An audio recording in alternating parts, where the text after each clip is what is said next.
you look at national politics, it's all anti-Trump, but there's very little talk on the real stuff going on with evictions, you know, people not being able to afford rent, people losing health care, all those things. It's pretty horrible. Yeah, I have 5 children. I was out here on Monday, or was it Tuesday? I can't remember what day it was. But anyway, I was talking about everything that's been going on and how it just doesn't make sense to me that other countries were quick to give aid and stuff. It's a pandemic. It's not like we're just like, oh, we don't want to go to work. We don't want to go to work. We don't want to die. I don't want to be on a ventilator just because you're trying to force me to go to work. But yeah, I was one of those people, I didn't know how I was going to pay my rent. I kind of figured something out with my children's father, but it's still kind of like, okay, are they going to pass something? I can't live off of that little bit of money. I used to work for Chicago Public Schools, and I was furloughed, and then I got unemployment. And to go from maybe like, ballpark figure, I make around maybe $1,400 to like maybe, I only got from my unemployment this week was $400. So that's a big decrease. So it's really hard. Particularly if everything price-wise has gone through the roof here in Chicago and the surrounding areas because of gentrification and all that. Yeah, it's getting really harder and harder to live here. It's like a little New York, but I just felt like I think the governor could do more. I really like the governor. I think he's done a lot to help with the pandemic and trying to help stop the spread. But I think him and Mary Lightfoot didn't do enough when it comes to resources to help people enough.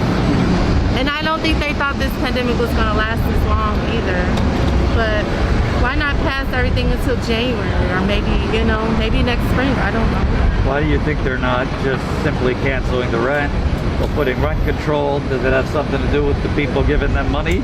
Yep, that's what I was just about to say. It's all about money. Unfortunately, it's not about people's lives. It's not about us being human beings and loving each other and caring for each other and just having empathy for each other. That's gone out the window. Everything is about a profit or how rich can I get? I mean, it's bad enough you're a mayor, you're a governor, you guys have money. We're the ones who are down on the totem pole struggling. So well, it seems like federally they found plenty of money the first bailout bill to give to corporations. $4 to $6 trillion they gave to corporations, but now they haven't been able to scrounge up the money for actual working people. They're very quick to find money for corporations that need it, banks that need it, but not you. That's ridiculous. It's really, really heartbreaking because I shouldn't have to feel like, and my son has serious medical conditions. He has severe special needs. He has muscular dystrophy and epilepsy. So if I do go to work, I have to make sure I'm being safe. I'm going to put his life at risk. And nobody should have to die or be on a ventilator if you want to go back to work. Oh, because the Republicans say you're just, you know, I'm lazy. You're mooching. You don't. Yeah. You just want that extra unemployment money. But in reality, it's not exactly safe to go inside right now around a lot of people that you don't know who they've been in contact with. Yeah, especially I work with children that have special needs, so I'm a paraprofessional.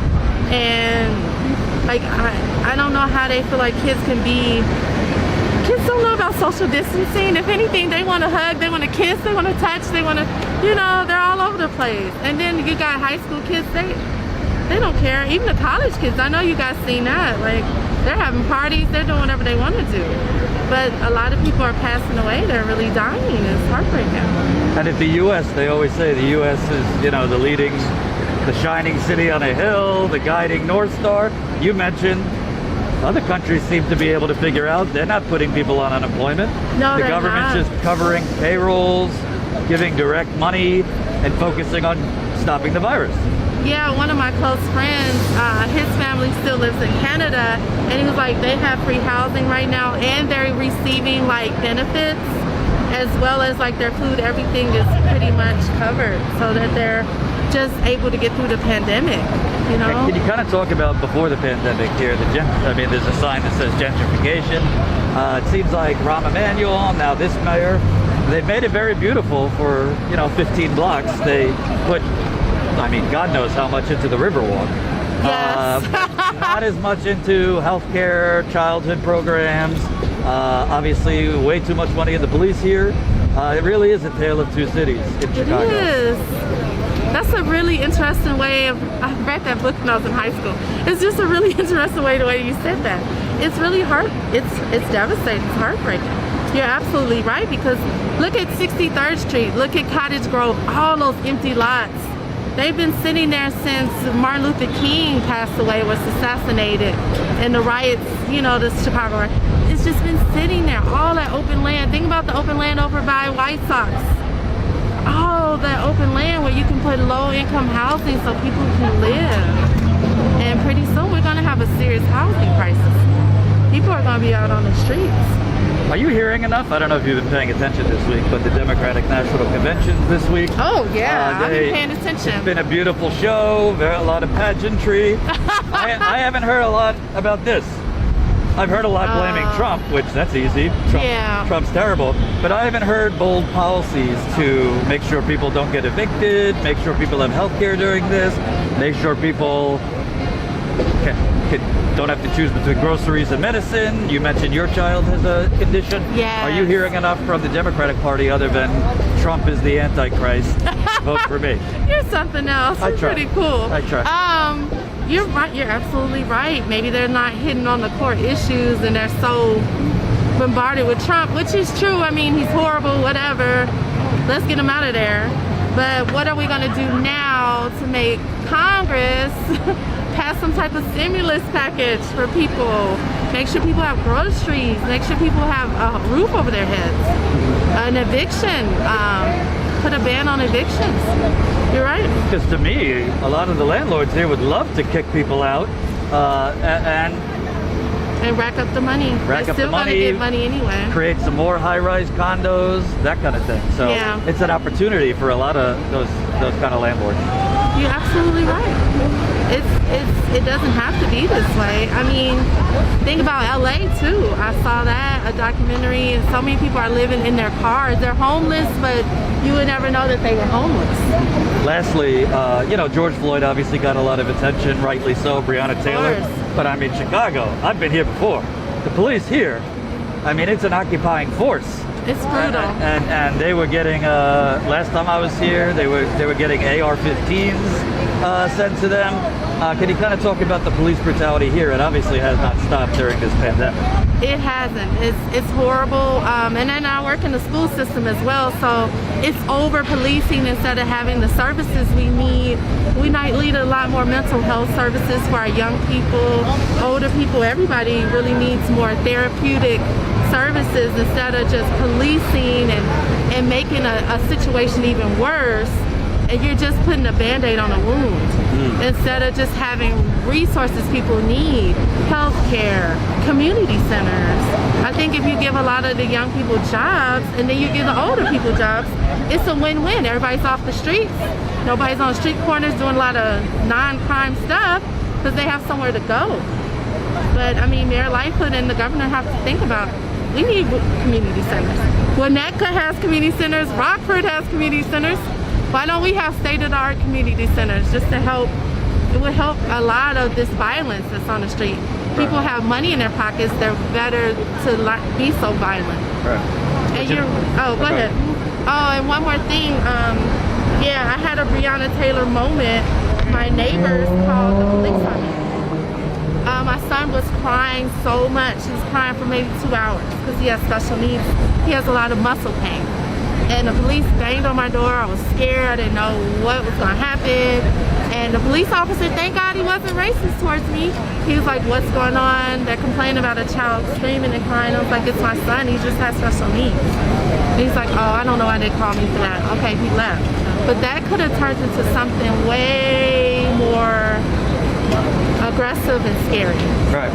He could have shot me. Often it does. It does. I was blessed. I was saved. But I did have a Breonna Taylor kind of moment, banging on my door like that. Yeah. it's time to move too. My neighbors are just whatever. But I think we just need to focus on the core issues, like you said, healthcare, making sure people are eating. A lot of people are not eating.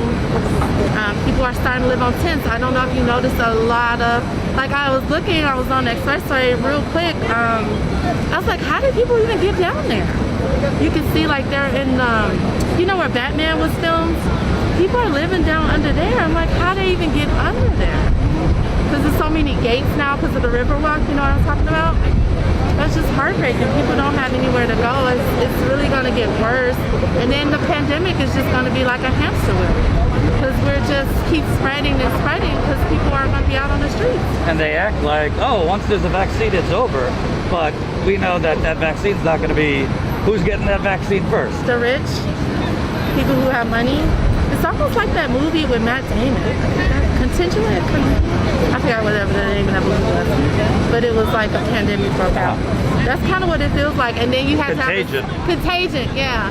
You have to have a special wristband or something. Yeah, I don't think it's going to be over just because it's a vaccine either. You want to see more people joining these folks out here, you know, if they feel safe? Because honestly, I think the only thing that works with these government officials is threatening their power structures and their money train. So if there were more boycotts economically, I think these people might change real quick. Yeah, and then we'll get a stimulus package, right? Mm-hmm. Some unemployment, help everybody. I think you're right. That's true. Are you going to the protests in Washington, D.C.? Which one? There's so many. Oh, it's going to be a big, massive one on the 28th, I believe. Oh, is that Occupy Congress? With Al Sharpton and right. And the end. Right. Yeah, I think about going. Let me ask you, because the Democratic Party, it seems to be, they picked Kamala Harris, which is, you know, historic. But again, where's the policy? What are they proposing? It's just get rid of Trump. Biden's already backtracking on even doing a public option in healthcare. Now he's just talking about fixing Obamacare, which try to get on Obamacare in Chicago, New York, top cities, it's expensive. Yeah. So what's your message? Is it enough just to be against Trump, or you want to see them actually proposing policies during a pandemic that will stop the bleeding? I think we need to pose a policy, like you said. I think I kind of got caught up in the hype. I'm thinking about everything you're saying right now. Like, this is what the corporate media does. They brainwash good people. Yeah, you know, I was thinking, well, Mrs. Obama's speech was just so like, wow, she hit it on the head. But I get it. It's only so much we can say Trump's not doing a good job. Okay, what are they going to do moving forward to help us be able to live better lives and be safe and be healthy? What's your name? Angelique. Thank you, Angelique. Hope you enjoyed that last video. Hop on over to statuscoup.com where you can sign up for our email list and become a member for as low as $5 to $10 a month.